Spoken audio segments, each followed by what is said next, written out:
கருவறை உனக்கில்லை, நீ பெண்ணில்லை என்றீர்கள், நல்லது.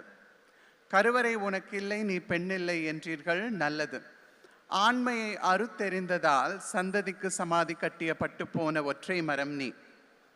வேர்கள் உள்ளவரை மட்டுமே விழுதுகள் உன்னை தாங்கும் என்றீர்கள், நல்லது. நீங்கள் கழிக்கும் எச்சங்களை சாதிவெறியும் மதவெறியும் கொண்டு நீங்கள் விருட்சமாக்க விதை போட்ட உங்கள் மிச்சங்களை சிசுவாக சுமக்கிற கருவறை எனக்கு வேண்டாம். நீங்கள் கழிக்கும் எச்சங்களை சாதிவெறியும் மதவெறியும் கொண்டு நீங்கள் விருட்சமாக்க விதை போட்ட உங்கள் மிச்சங்களை சிசுவாக சுமக்கிற கருவறை எனக்கு வேண்டாம்.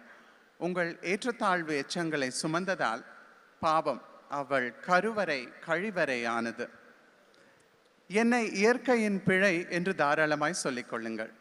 என்னை இயற்கையின் பிழை என்று தாராளமாய் சொல்லிக்கொள்ளுங்கள். நான் யார் என்பதை நானே அறிவேன்.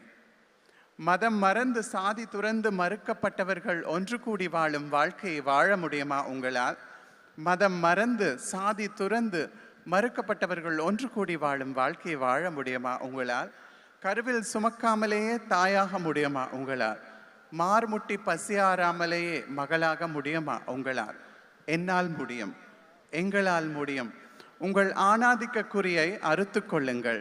உங்கள் ஆணாதிக்க குறியை அறுத்து கொள்ளுங்கள். பிறகு சொல்லுங்கள் நான் பெண்ணில்லை என்று. நன்றி. பத்திமா, உங்க கவிதையில் இருந்தது நான் யார் என்று நான் அறிவேன் அப்படின்று.